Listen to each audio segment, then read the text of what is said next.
Hi, my name is Horst. I'm an engineer, and in Stuttgart I work for Daimler-Benz.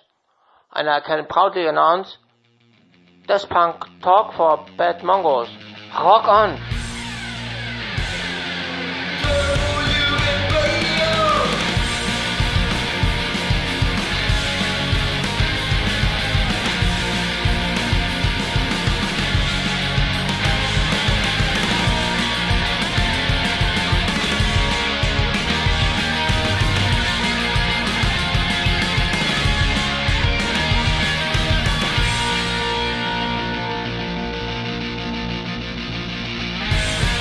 Hello everybody and welcome to the brand new Turbojugend Radio podcast. Turbojugend Radio will be brought to you every 4 weeks from the so nice city of Cologne in Germany by yours truly, Tschebesta from Turbojugend Søngerknaben Wien. On this episode of Turbojugend Radio, we will be talking to Al from Turbojugend LA, who's going to be updating us on the recent US tour of our favorite band, Turbonegro. Apart from that, we will have the chance to get some information on a brand new Turbonegro tribute album called the Omega Motherfuckers. And we will be having a quite long but interesting discussion on the topic of Turbojugend and Nazis. This episode will have some sort of US center to it, so we will be talking to a few Americans. But apart from that, we're planning on having news from all over the planet. So I would suggest for now, grab a chair, grab a beer, and open up your ears and your body and maybe your soul to Turbojugend Radio. The Forum. Death Punk Talk and Gossip. First Turbojugend discussion forum in a radio show. The topic is going to be Turbojugend and Nazis, and why we are bringing this topic up. For obvious reasons, Turbojugend has forever distinguished themselves from any right-wing or Nazi behavior or signs or symbols. We all know that Euroboy is using has been using and still is using an SS hat with on stage, which kind of can be related to a artsy background or artsy behavior. But as the years are passing, Turbojugend has always kind of tried to get the symbols involved as well, using the Iron Cross as a heavy metal sign. And as far as I can remember, I was at a concert in Munich 8 years ago, I think, with my former and the first president of Turbojugend Søngerknaben Wien, and the Turbojugend Münster was there at the concert, and they all wore Iron Cross patches. And he was obviously drunk, as we usually are, and he got really pissed about the Iron Cross because he thought they were Turbojugend Nazis. The whole evening ended up with his now wife. They are separating on this evening, shouting at each other because of a discussion why Iron Crosses are right or not right with Turbojugend. But this discussion has been going on forever. And joining me on this episode of Turbojugend Radio on the Nazi discussion is Mickey Six from Turbojugend Salzburg. And Mr. Ramsauer, who's joining us from San Diego, California, I think. Yeah, Turbojugend ambassador, member of Jugend, and also tour manager for Turbonegro at times. Okay. Hello, Mickey, Turbojugend Salzburg, president, and I'm doing the little radio show Turbo Radio. I think it was basically an idea in the back of our minds to have a military approach and having a gay attitude attached to it. I mean, if you think about old Turbonegro songs, they use the you probably heard of this song, Übermensch. Übermensch, yeah. Übermensch is I think it's a term, as far as I can remember, which was often used not only by the regime, but by Nietzsche back in the days. The philosopher Nietzsche, who was clearly talking about the so-called Herrenrasse, which is it's a new breed or the breed or the human breed, the best human breed. What actually a thing Hitler tried to imitate himself. So Turbojugend was Turbo Negro in the beginning, and it sort of faded away in the last years. But in the beginning, they had a clear attitude towards being somehow conformistic, a conformistic boy or man group with uniform-related issues. But as far as I know, Turbojugend Turbojugend and Jugend, they have never clearly made it or posted that they were like to resemble anything close to being Hitlerjugend. Or do you have any other information on that? No. There was never any kind of manifesto put out there except for just the warning on the Turbojugend page that said, we don't tolerate any right-wing behavior or any fascism or anything like that. But I don't think the ideology behind it was never clearly discussed. I mean, back in those days, we didn't have social media like we do now. So I think that, and I mean, just the band's name itself, Turbo Negro, is controversial. I mean, I think anybody, at least here in America, who's worn a kuta has had someone come up to them and go, what is that? Why does it say Turbo Negro? Are you a racist? And we've been accused of racism and all that kind of thing.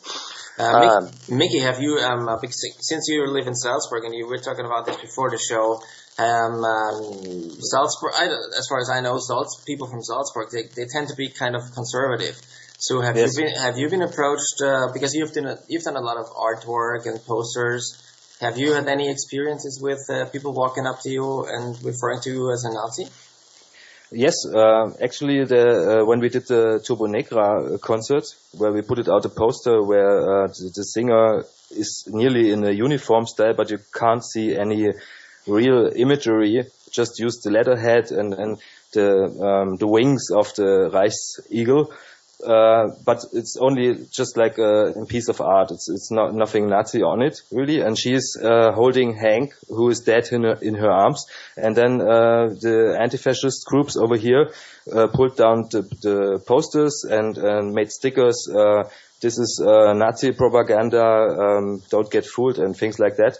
And also a guy from befriended Jugend from Turbojugend Braunau, which is the birthplace of Adolf Hitler, always get bashed up by anti-fascist group activists because they think they are actually Nazis, because they have Turbojugend and Braunau on their kutte because they are from there, and nobody understands them, that they just are a part of a fan club.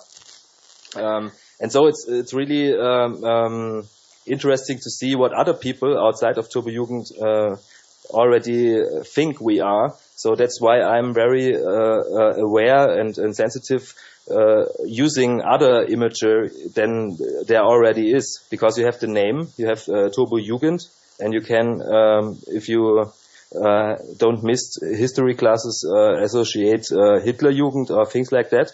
And then you also have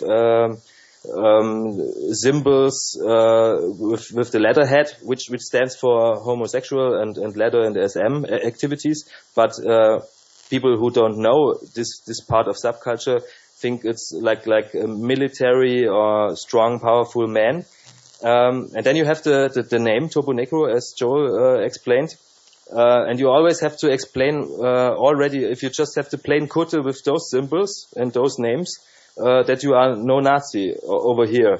And Turbo Negro, the name for itself, as Happy Tom always said, is nothing racist. It's vice versa, because he says they thought about a strong black male who is driving a very fast car and is a criminal in Norway. Because that's what the people in Norway are most fear of. A strong criminal male who can drive fast and do harm to other people. And that's the vice versa explaining of the name originally. Yeah, so, and in the United States, it's also very, obviously the United States with its history of slavery and segregation and everything, even up until the late 1960s, the use of just the word Negro is very, very politically incorrect. It's very, it's looked upon as racist. So the people use African American or black, those are acceptable, but Negro is not a word that's allowed really here in the States. So, but that being said, I've been president of Brooklyn in New York City, which is, predominantly black. And I've never had any problems once I explained it to people. I've had people ask me about it, and then I actually have, I have black members in my Jugend.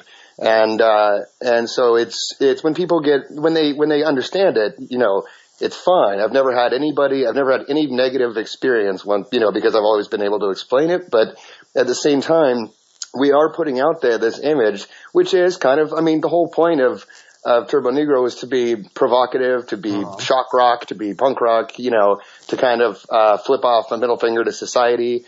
Even the old, Hank used to have his radio show, the, one man, what was it, Nihilistic Army or something, or one man.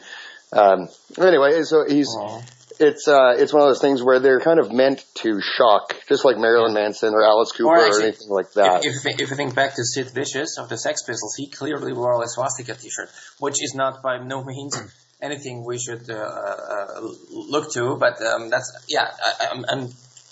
positive with that, and it's a means of provocation. That's what, right. And I think we're all clear on that. But on the same time, you have to put it in time where you could do this, and where Sid Vicious was from. He was from England. He was no German punk rocker, and in that time, after the war, the second generation after the war ended, people who were born after the war and made complaints to their parents, why were you in the war, what happened in World War II, they used it as a provocation by rights, because they made amends to their parents why they were involved in this, on which side, and things like that. So there's more political meaning using this. And if we now would wear a swastika t-shirt, it would be loosened from this connection. And absolutely. And also, it's important for me that if an artist in the band, Sid Vicious in Sex Pistols or Euroboy or Happy Tom, is doing that, they put it in the context with artworks on records, with lyrics, with interviews. And if we, as the fan club, using such things, we don't have the same possibilities to stand our ground and to explain, because then maybe parts of us, people of outside, think, ooh, maybe that's a Nazi gang, and then when we do parties, we are drunk and do other strange things and vandalism probably, and I think that's okay, but if people are anxious of us, because some of us are using imageries as a plus to that which we already displaying with the Kutte and the names, and people ask us, then it's really dangerous, and we have to be aware that how we are conceived outside of Turbojugend. So that's the main point for me. So where would you guys draw the line? Well, I think there's another important thing, and actually kind of maybe even a bigger overarching issue, is that the Turbojugend has grown exponentially in the last few years, especially with the explosion of Facebook and things like that.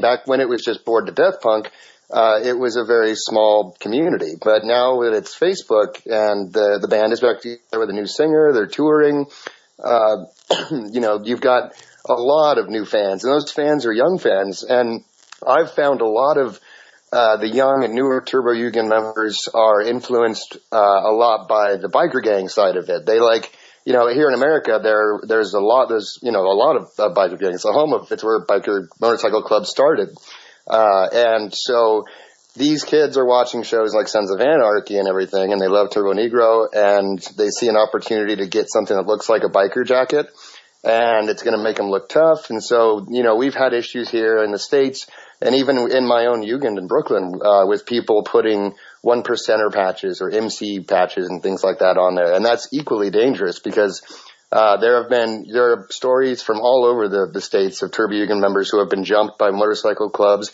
who have had their cuts taken away or kutas taken away from them by motorcycle gang members at knife point and gunpoint. It's so, I think the important thing we need to do is like you say, where is that line? And we need to make it very clear for everybody joining. And as the Turbojugend continues to grow and flourish, that we don't lose sight of what's okay and what's not okay. Yeah, but do you think there's a difference between trying, because as I understand, in Europe, you have, especially in Germany and Austria, or Switzerland, or at least German-speaking countries. But I would like to refer to Austria and Germany, because of the history. They seem to have a clear picture of it, and we get this all over. I mean, the German flag. I think nowadays the regular German flag it had its comeback after the World Cup back a few years ago. Before that, it was kind of not bad, but you get a bad impression when seeing it when you see lots of people waving a German flag. So there's a historical background to that. Yeah. I think there is a huge difference between knowing and getting to use or using or not using Nazi symbols within Germany and Austria compared to the States. Whereas on the opposite, if you wear a Tuber Negro shirt with emphasizing the Negro, you will not get many problems in Germany or Austria due to the fact that there's simply not too many black people living here. So, and there's also the history of slavery. And the slavery, exactly. So it's always a matter of where are you and the context of the history. And the challenging factor, I think, is that nowadays, due to social media and Facebook mostly, you can post there. Obviously, you post something and the whole world sees it. So if a Turbojugend leader from the States posts, and I've had this, I've seen Turbojugend from some big city in the U.S. posting photographs with the Hitler Gruß, the right arm up on Facebook, and I mailed him and told him that, and he took it down, but still, obviously, there was no understanding for what they wearing a kutte in the States and posting it on Facebook where Germans look at it.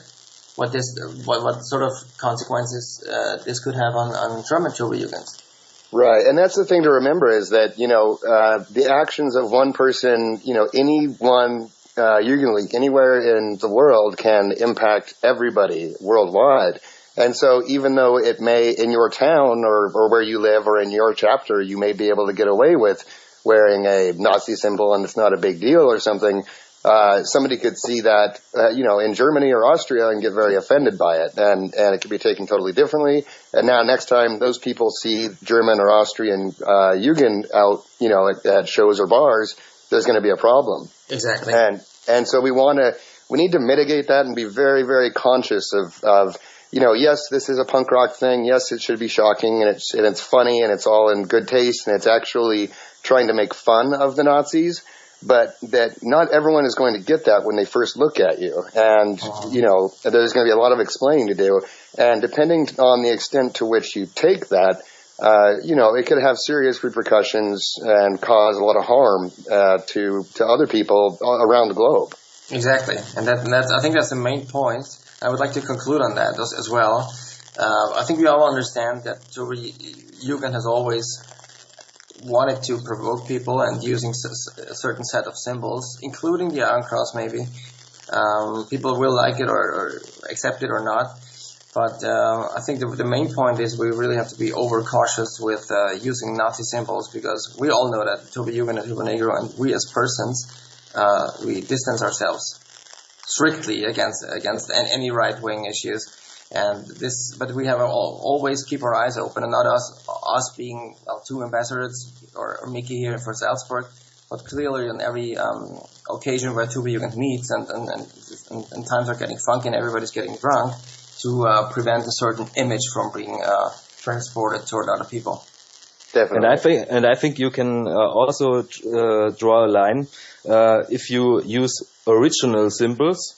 And putting in our symbols like the letter cap or something just on top of it, but people who check the original symbol still, then they think we are making fun of this maybe, but also maybe we take it serious. What you also can do is just use the fonts like letters from this time, like the Gothic writing or things like that, the colors, black, red, white, which garage bands often do.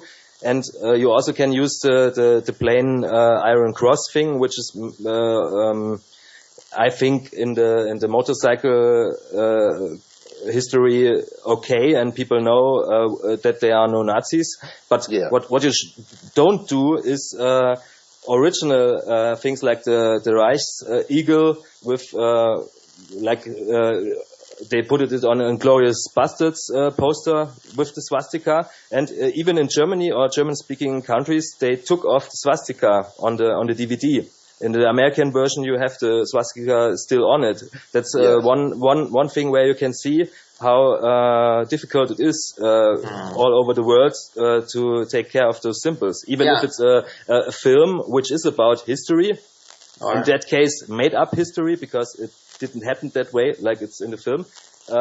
But there are Nazis in the film and there are anti-fascists in the film. But I think if you try to make a transition to something else where people who try to provoke can see, they are a little bit like using things. I know they want to provoke, but not the original things. Yeah, then it can work. And making fun of it, exactly, because nobody really wants to go out and have constantly 50% of your time being out explaining why you're a good guy and not a bad guy. I think that's right. You should always get even if you whatever visual you are doing, you should always make sure that people understand that it's a joke about all the right-wing issues and nothing else.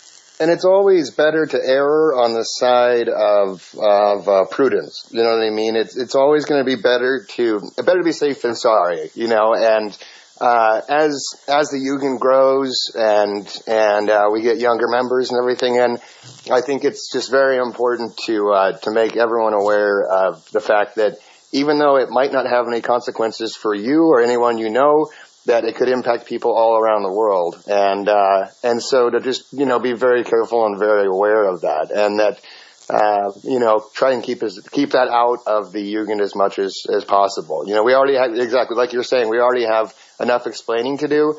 I wouldn't want somebody coming over here visiting from Germany and beating me up or getting into a fight because he somebody over where he's from is wearing Nazi stuff. So exactly.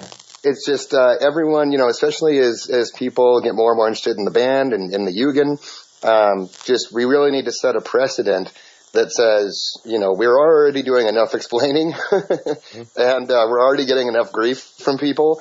So understand that your actions aren't just affecting you, they're affecting literally thousands of Jugend members around the entire world. Especially with social media. Exactly. Right. Mm-hmm. Yeah, and so always it's context in which you put it. Because I tried to find a new logo for our radio show, because first we only had a font which said Turbo Radio, and then I said, I want something which is maybe red and white and with imagery which is a little bit provoking. And then I said, there's this company, Telefunken. They are doing TV sets and radios. Old school, right? The old school logo of them with flashes on the side is looking like a little bit military and a little bit, but it's not actually a Nazi symbol. It's from the time, the old logo of them, but it was a company who put it out radios. And so I can provoke with the logo because there are flashes and it's looking a little bit dangerous, but I didn't took a swastika or something like that, or original logo from that time, which already has blood on itself. And that's the main point. You can do things, but you have to be aware in which context you put it and how you provoke. I think that's the main important thing that you always can make clear afterwards. No, that's no Nazi symbol. I'm using colors and I'm using flashes maybe, but there are no real Nazi symbols in that. Right. All right, dudes. So I think our time is up for this month's edition. I think we made a point clear, and we'd like to get back to you guys and hear from the Jugends worldwide. Whatever they want to say, they can drop us a message via Facebook or whatever way they want to. Thank you guys for being part of the show. Hope to see you next time, and let's have a good afternoon. Thank you. And party on. Bye. Right on. Turbojugend update. Here we are with the Heathen, who's calling in from Los Angeles, and we will be talking to him about the new album coming up, the Omega Motherfuckers, which is basically a tribute album to Turbo Negro, and this successor of the famous Alpha Motherfuckers. So, hi, how are you? I'm doing well. How about yourself? Doing not too bad, actually, with the new record coming out. I just have a few brief questions about who came up with the idea of it, and if you are the mastermind behind the whole thing. Of course, yeah, fire away. So who came up with the idea of the album, and when did it actually start? When did the idea grow on you? Well, originally this idea was something that Chuck, that I didn't come up with this. This was like a team thing. It's actually been in the works for a year or two, I believe. But the whole concept was that Chuck told me when he was at the Welttage last year, I believe, with Roy, or it was either when he was at the Welttage or when he was in Oslo. He and Roy were kicking around ideas, like right around the time we're kicking around ideas like we should do something that's pretty like heavily grassroots involved in like another tribute album possibly to Turbo Negro, and they kind of came up with like bands and ideas that they'd want to do, and then I think it was Chuck or it was Roy. They said, how about we just call it Omega Motherfuckers, and then that's when the seeds were planted. And I wasn't brought on this thing until I want to say November, after I saw Turbo play in Austin, Texas at Fun Fest, and I met Chuck and I met Juan, and Al and I headed out over there, and I met like a lot of the big cats in the United States Jugend crew, and they found out about my background because I work in the music business, and I played in punk rock bands. I work for punk rock record labels, and Turbo's my favorite band. And they found out about this, and Chuck and Juan brought me backstage, and they just said like, we have this idea that we want to bring you on board for. I'm like, okay, cool. Well, they kind of gave me the rundown, and I was a bit skeptical at first because I've never been involved with something this international before. Okay. And then when I flew into LA after the fest, Chuck calls me up and he goes like, I've just administrated you to like, a secret webpage on Facebook that I want you to like take a look at and get to know for a little bit, and you'll see like why we're going to be, why this idea is possible to come into, feasibility. So I did. And I didn't even know like how big this thing was. Like there's a whole team of people who were involved in this album. And it was just like, oh, you guys aren't kidding. Wow. All right. And then he kind of gave me contacts, talked to Andy McCullough, talked to Jan over in Melbourne, hit up Roy, hit up Kato in Oslo. And I just instantly made all these connections and went further beyond that. And then, the more I learned about it, the more excited I got on it. And that's when I said like, I can get pretty big names on this album, just give me the opportunity. And they said, yeah, fire away, go ahead. And then next thing you know, before I know it, I was managing this entire thing. And yeah, it's taken a lot of my time, but I'm having so much fun with it, and I really can't wait for it to be in people's hands. I mean, it's been nothing but great responses, like outside Turbojugend too, like, cause I've told a few people about it and they're really excited. And I can't wait to get this thing physically released. Okay. At what point did you involve the band Turbo Negro? Involve them? Yeah. Chuck is the one who takes care of like, he's pretty much the leeway on that. I know that they're aware of it. Tom has seen the cover artwork and he's stoked about it. He even heard some of the tracks, I believe. Some of the artists told me they sent him some of the tracks and he got really excited about it. I even got an email from an LA band called White Flag. And Tom was mentioning, I think that the Omega album was coming out, and then Chuck like got brought into the conversation. He forwarded me the email, and he's just like, "Hey, this band wants to be part of the tribute album." I'm just like, "No, we have so many bands on here, we can't do this. Like the capacity is too much." But they've been involved. I mean, even when I was touring with Turbo in Southern California and like working with them. Rune even was mentioned about it. Like he wanted to know an update on it, and so they're aware of it, and I don't know how aware they are, but like they know it's happening and they're stoked. It will be okay for the band, so there will be not. Yeah, of course. Okay. Yeah, of course. Yeah, no problem. So, how many bands will be on the album? Can you reveal that? A lot. more than I wanted, but it's going to be a lot, and it's going to be some cool acts. It will be one album, or will it be a double album? Can you reveal? It's going to be a double. That's as much as I'll tell you. Okay, that's information interesting. And the bands are from all over the world. They're spread all over. Yeah, it's a very worldly compilation. There's bands from all over, like all over the planet on this. Mm-hmm. Can you say or reveal any information on the kind of music that's played on it? Is it strictly punk rock? Is it a mixture of maybe various styles of music? It's a mixture. That's as far as I'll go. I mean, I told every single band, you know, this is as much information I'll give you on that. Like I told every single band, don't copy, don't mimic this song like as it's played. This is, you know, make it your own. Like, and every band has come up with something great, and I couldn't be happier with it. Seriously. So Alpha Motherfuckers covered basically the older Turbo Negro songs, because at that time Alpha Motherfucker came out, I think, in June of 2001. This was the date when obviously the band was split up and or at least not that active. And so they bands from all over the world, back on the Alpha Motherfuckers I'm talking, him played on it, and various other international artists played some songs on it. Do you get the idea? What is the scope of the whole project? Is it going to be a fancy collector's item for Turbojugend, do you think, or will that be an album that is supposed to get out in the music world and wreak some havoc there? Well, there's actually two answers to that.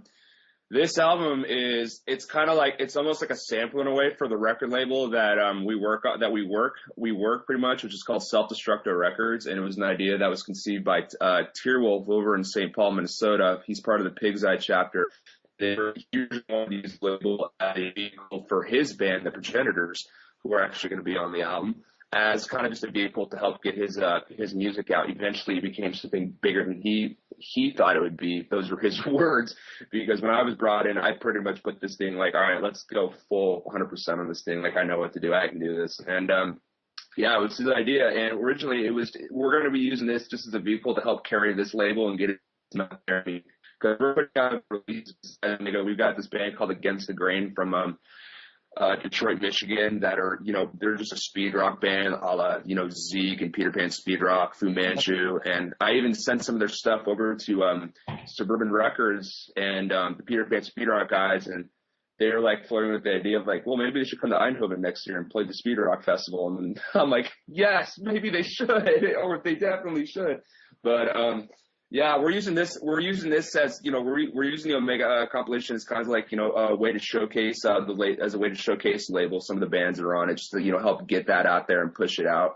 And also we're using it as a way just to, you know, have bands who are fans of Turbo Negro, or, you know, bands who are in Turbojugend, like, who want to just share their passion for the band. We're using this as a vehicle for them, because, I mean, they're Turbo Negro. I mean, there's no band like that. There's the Kiss Army, but that's just for weekend warriors. Turbojugend, Turbo Negro, like we do stuff that is grassroots. Like, we're anti-corporate and we get stuff done. I mean, there's nothing like this band ever, and it's really cool to, like, you know, when we first talked about like motherfuckers, and we reached out to bands, even bands that were like quote unquote big, but like not big on like a macro concept in the music industry.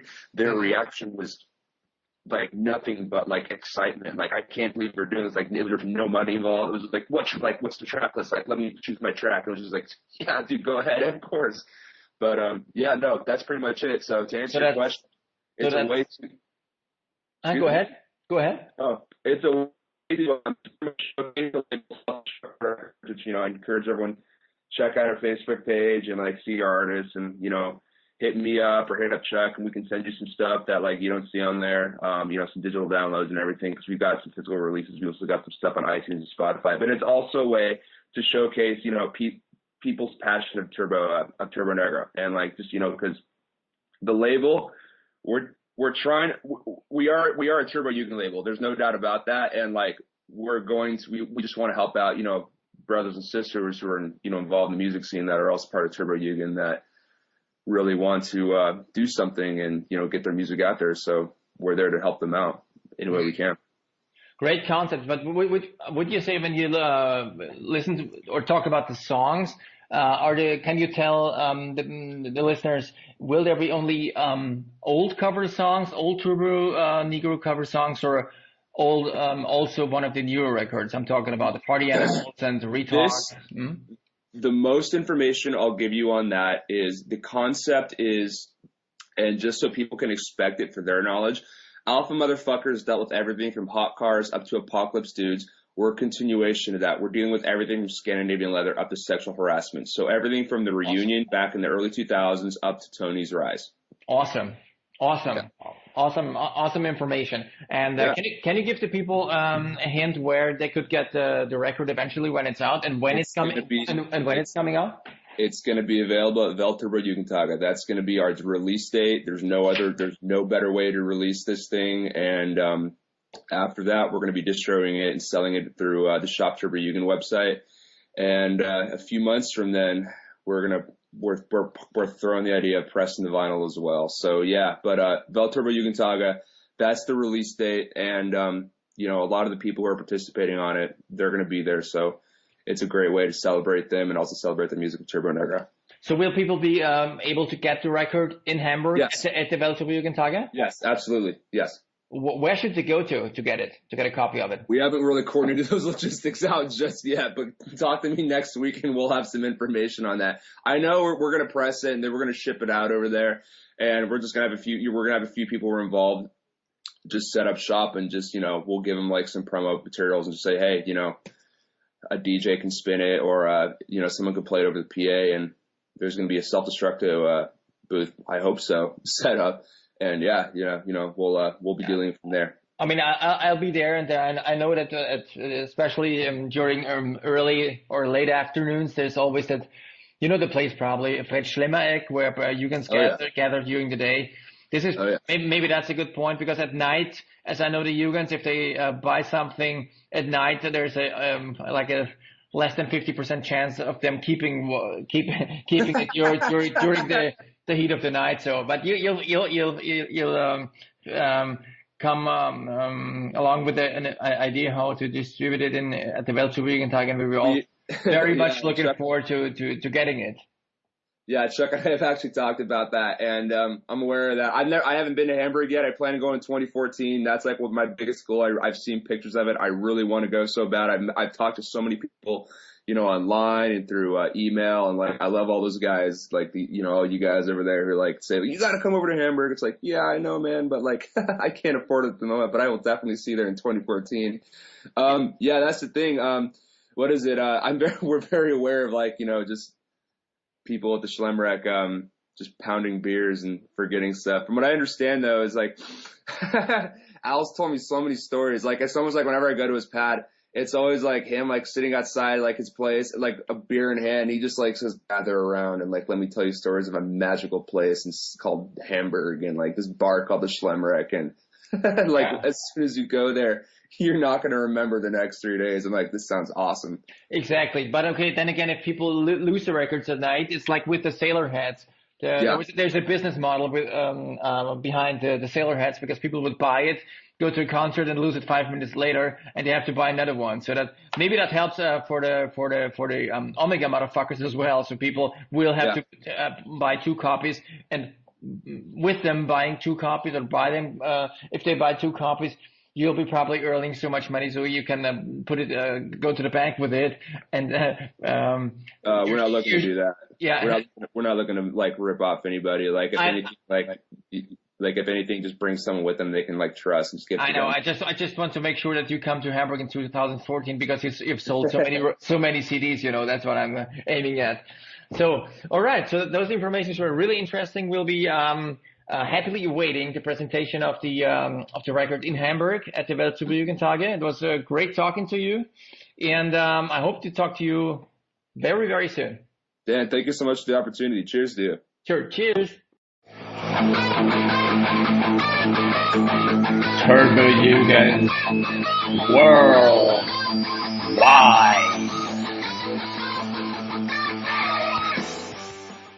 Yes, I'm shifting over to Los Angeles now. I have B.Engel on the phone.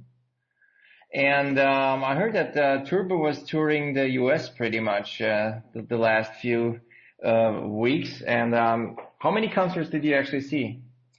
Well, first I want to say hello, Dan. It's good to talk to you.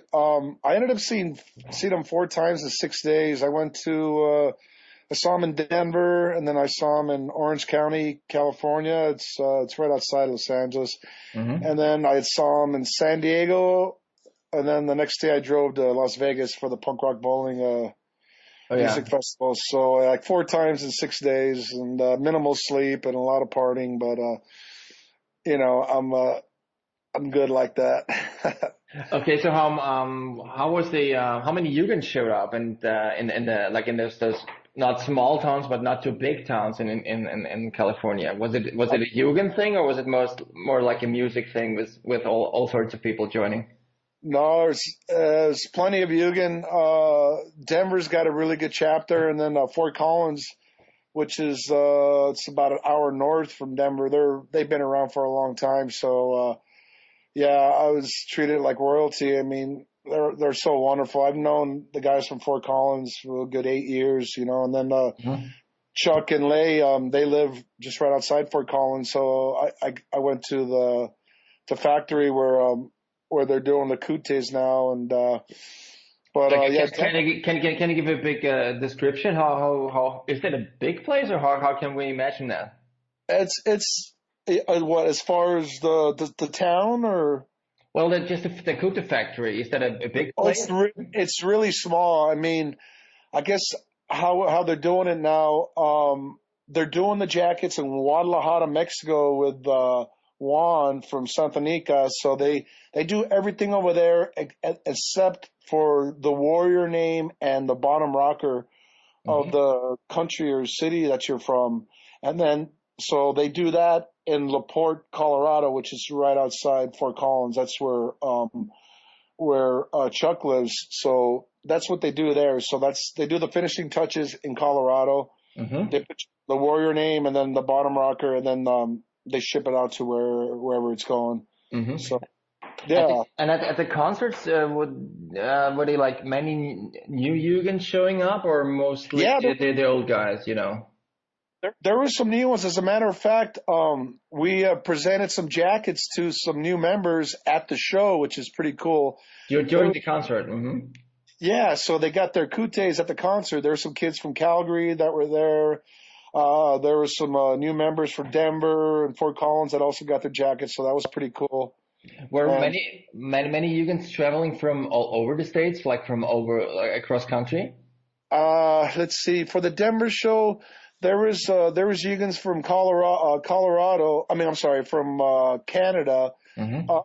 I would say for the LA shows, there was some people from Norway, kids from Toronto, from the East Coast, and then Las Vegas. They were from all over the place. I mean, we had Jugens from England and East Coast. Let's see, Baltimore and Pittsburgh and Ohio and Washington D.C. and Georgia, from all over the country, So Las Vegas is phenomenal. I mean, we had at least over 100 Jugens, and really, we had a fantastic time, and we were about as well behaved as you can be. It was a phenomenal time, and the music was great, and hanging out with the band and everything. In Vegas, I mean, I heard the lineup was pretty impressive. What bands were playing there actually? Was it Bad Religion? Oh yeah, what was it? It was 3 days. Saturday, I think they had it was like the Damned, Devo, the Briggs, Channel 3, a bunch of other bands, and then Sunday was Bad Religion was headlining, and then Turbo Negro, and I forget the other bands. I really didn't give a shit about the other bands. Yeah. And then Monday was Subhumans and Black Flag. That was pretty awesome. So it was a good lineup of bands, and just mainly for me is just hanging out with the Jugend. Mm-hmm. Of course I love the band and the music and everything, but for me, it's my main thing is just hanging out with all the Jugens who I don't get to see.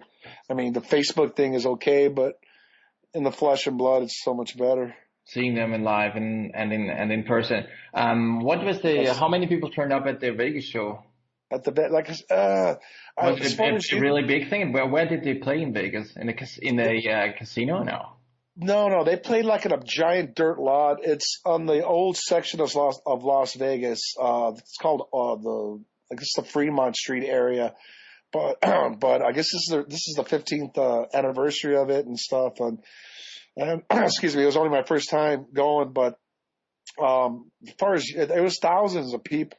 I mean, but Jugend, yeah, we had at least over 100, say 120 Jugend. I mean, representing, and yeah, it was a phenomenal time. So it must be like if it's over 100 Jugend, like members or Jugens, no members. Absolutely. Like jacket wearing, yeah. We had at least around 100 to 120. There was a whole bunch of us from all over the country, and there were some new members as well. But it was we had a great time. I mean, we were all stuck together, and we looked impressive, and that's the main thing. And yes. Would you consider the concert in Vegas, was it close to, can you compare it to the Turbojugend in Hamburg, or is it still a different thing?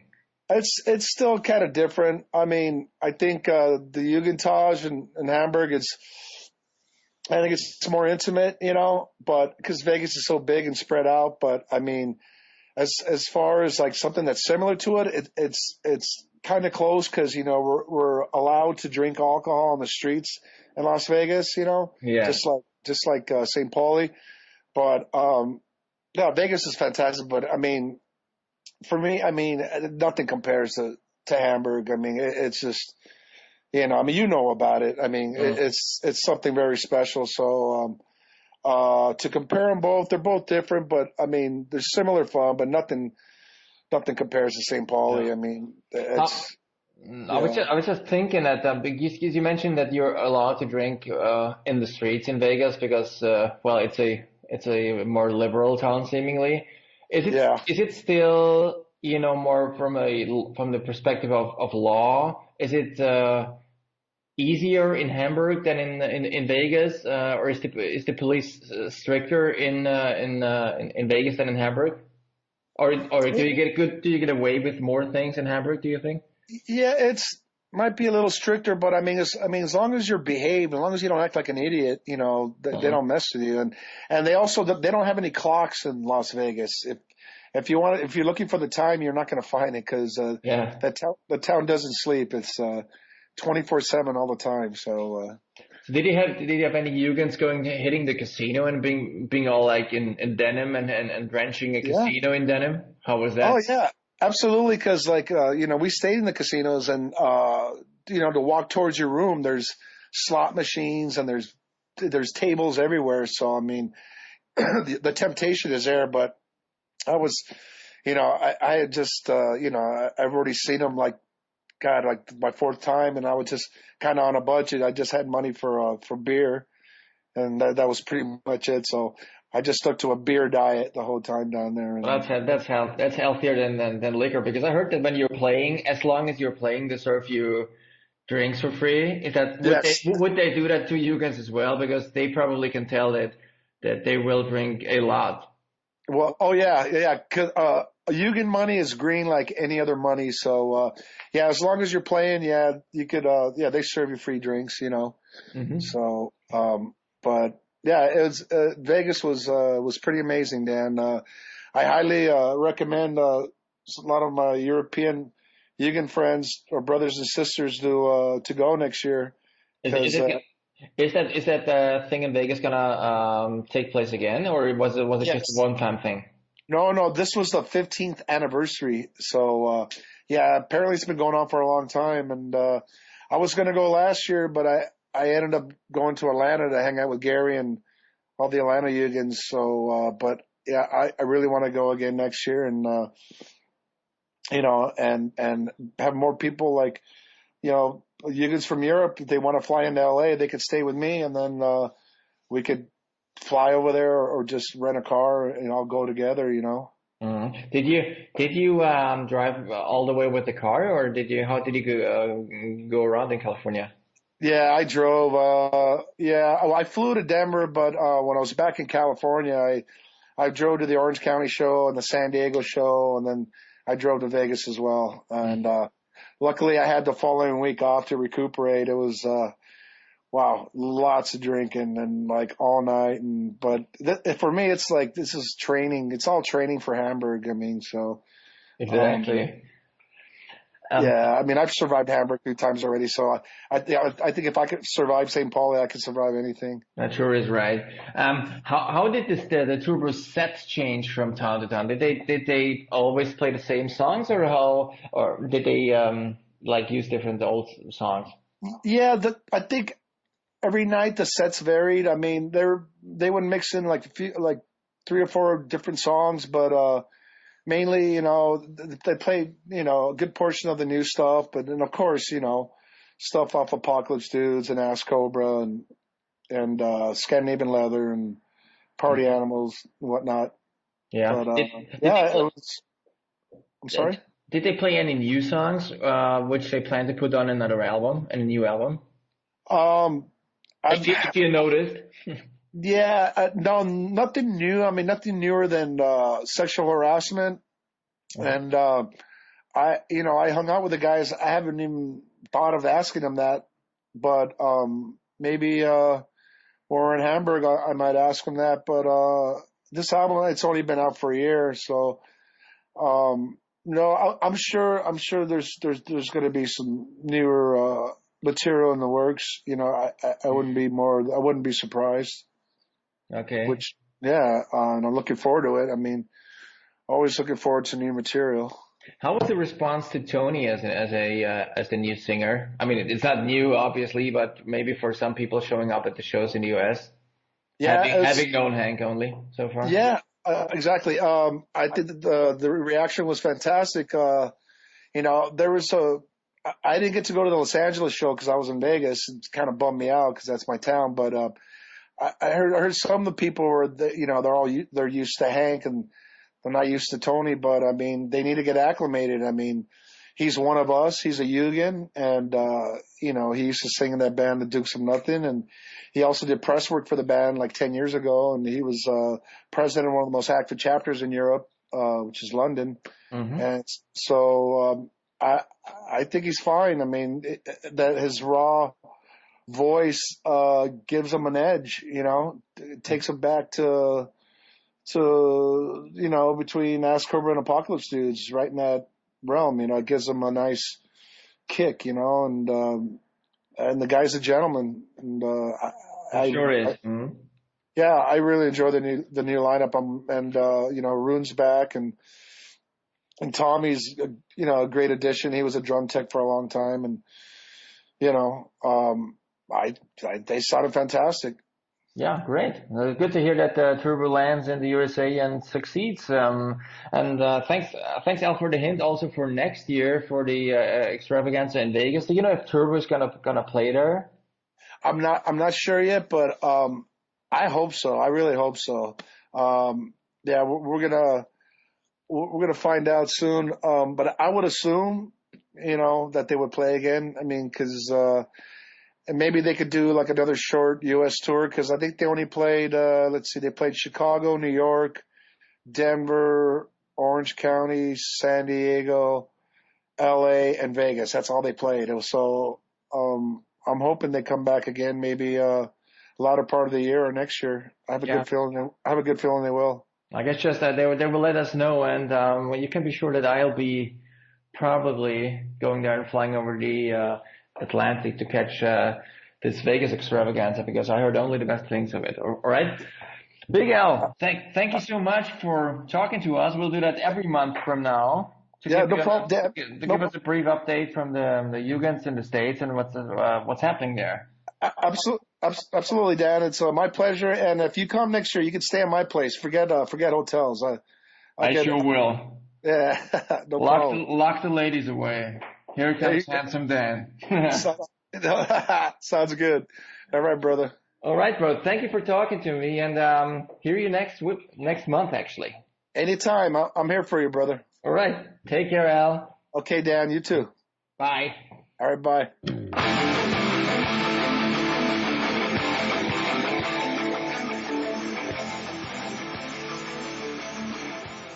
This has been the first episode of Turbojugend Radio, the new monthly podcast for all the Turbojugens worldwide.